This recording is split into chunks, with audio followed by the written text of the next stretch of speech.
welcome to a new Harry's Garage video, and today's car is this, the Mini Electric. Been really quite keen to get one of these in because we actually had a Mini Cooper in the very early days of new Mini in the early noughties and really quite enjoyed it. And with this sort of trend to electric, I just was intrigued how Mini would handle it. First experience of Mini Electric back in 2009-10, I was offered one by BMW as a trial, and it was my commute to Evo magazine was just too far for it. I'll go into details later.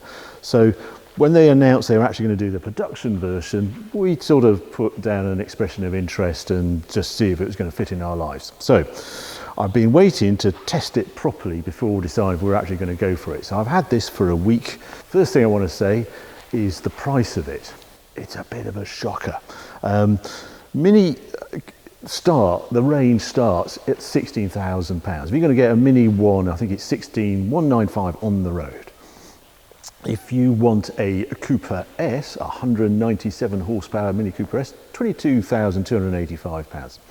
If you want this Mini Electric, as you see it here, the price on this is £33,900 less the £3,000 government grant for buying an electric car.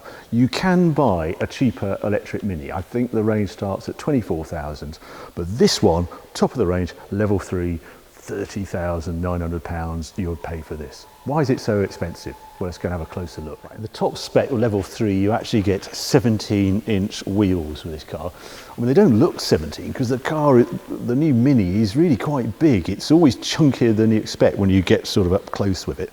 But those are 205/45/17 tyres on it. And it sits higher than Mini Electric. They say it's to protect the battery pack. And they've disguised it very cleverly by extending this. So you don't actually realise how high it sits.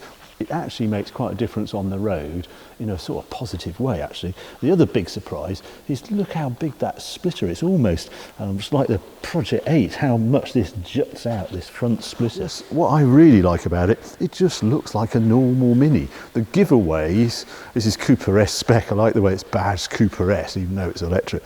You tell from there, there's the symbols say it's an electric Mini, and 3 is level 3.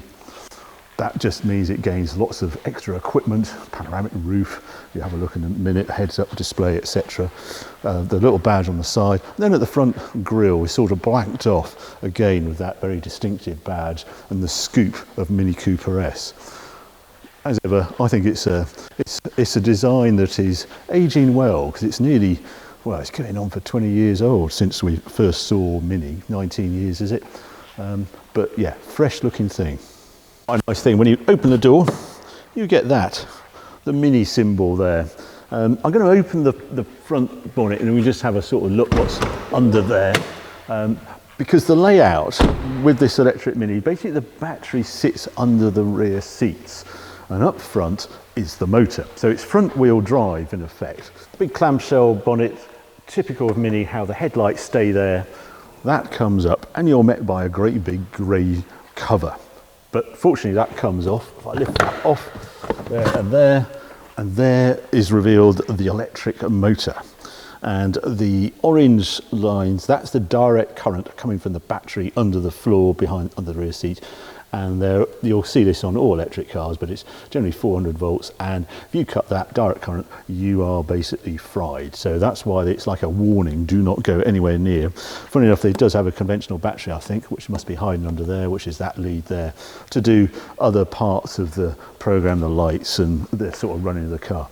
The key thing with the Mini though, the Mini Electric, is it has a much smaller battery pack than most of its rivals. The usable size of this battery is 29 kilowatt hours. That's small.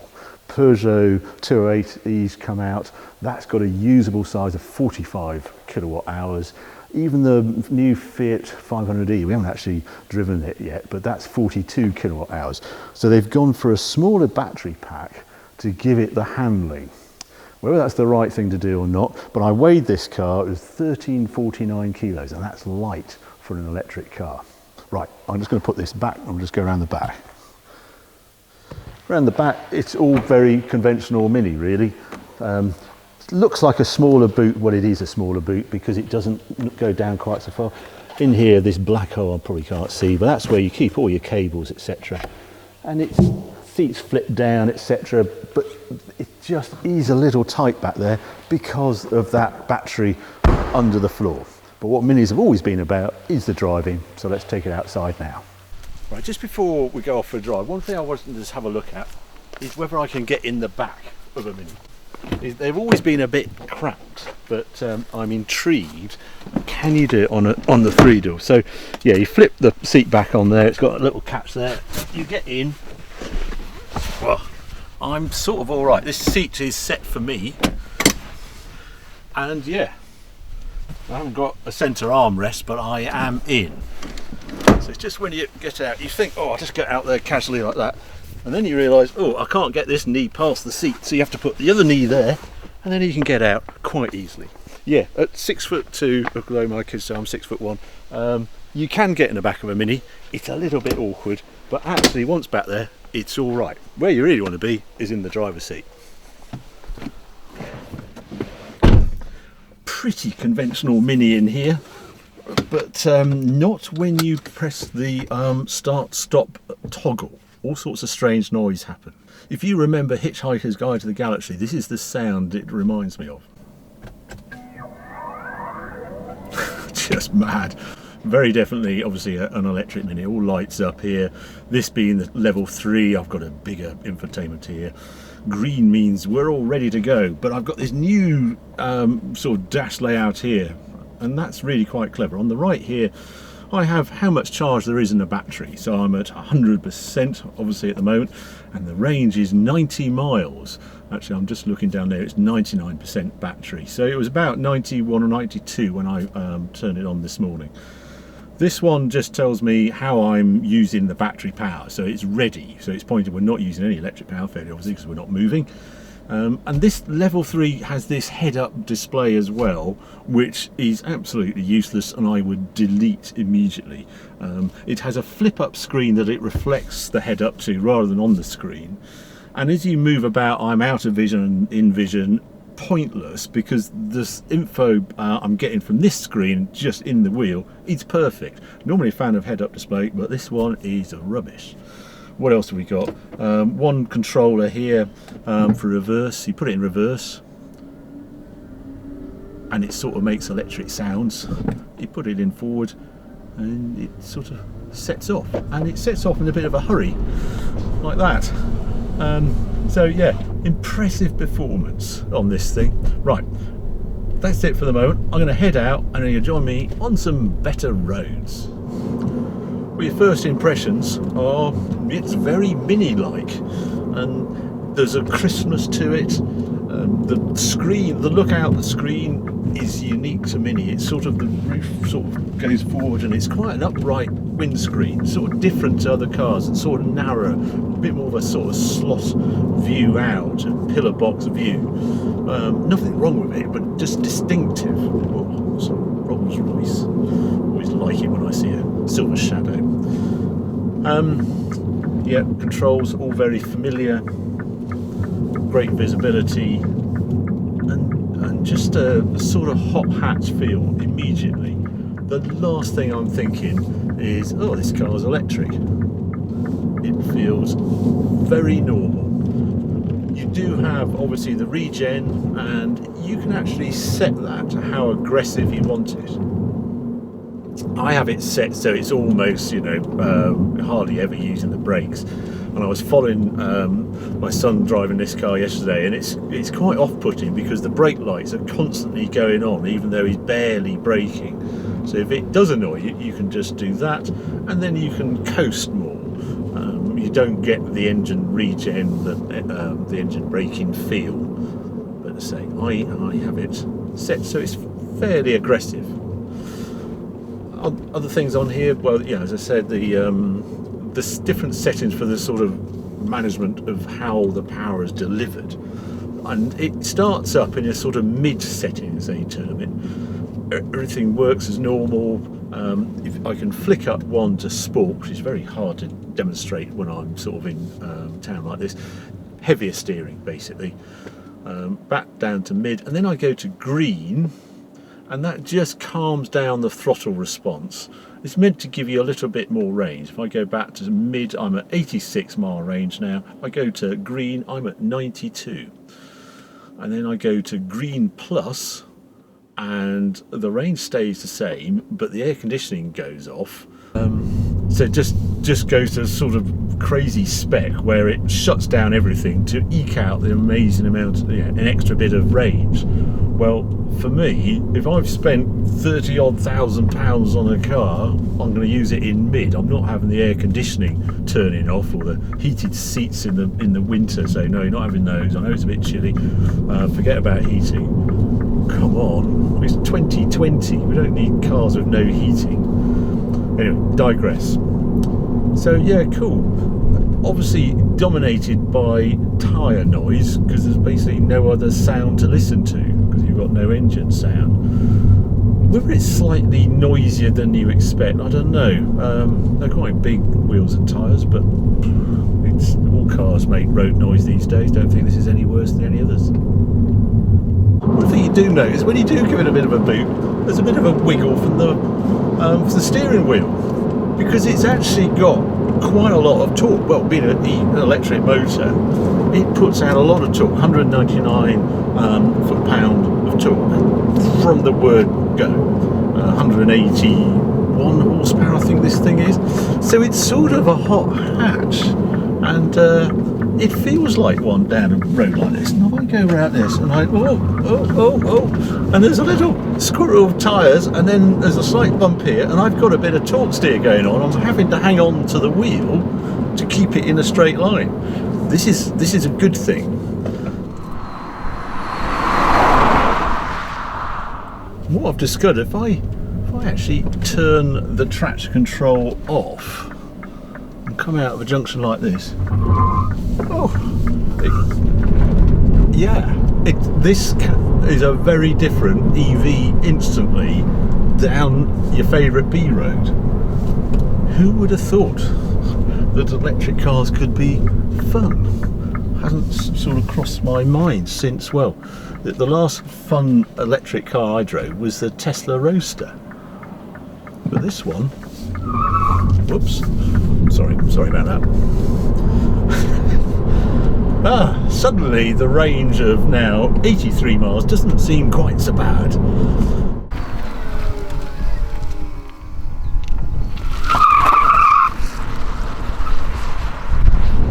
Ride's good as well. I think just that extra ride height, those wheels, and just how this is set up in its mid setting, I'm really surprised in the right way of ride quality on this car. It just feels mini, fun, up for it. There's just a fun factor with Mini, and it's very much present in this electric version.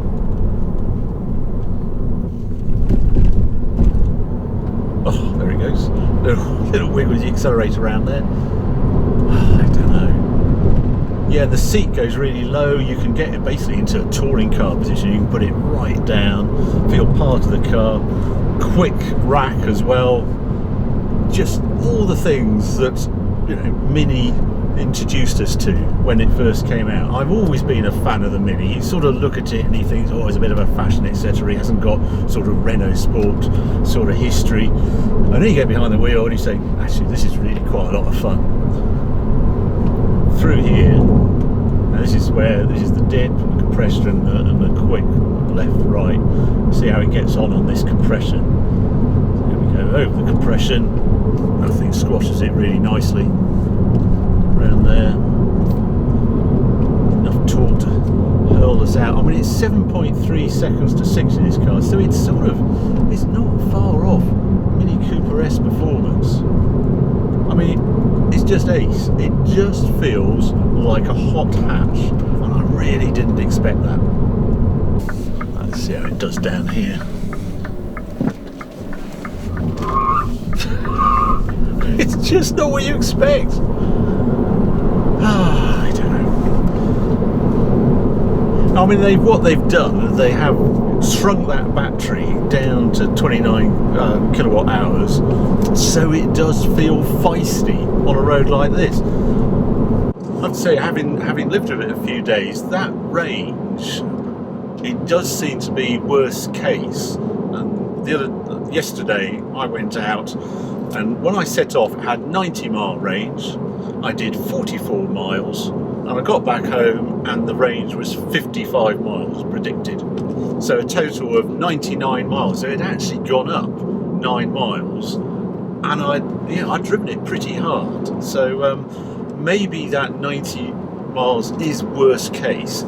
So I've got the air conditioning on because it's proper warm out there at the moment, 29 degrees. But yeah, I don't know. This does feel good down here. I flick it up to sport. Let's see what it does through here. It just is a sharper throttle. It adds more power quickly. Round we go here. It's so weird not having to change gear or anything, not hearing any gear change. Torque steer out of there. It's old school hot hatch because of that real dump of electric motor torque. They're quite squealy tyres, it has to be said. They are pushing that hard. Brakes feel good as well. It just feels a very rounded, dynamic package, which I suppose shouldn't come as a surprise, but somehow it does. So how do I feel about this? How do you conclude this car? Well, the dislikes. Number one, the range. 90, once you're down in the 90s, that's compromised, severely compromised in how you use the car.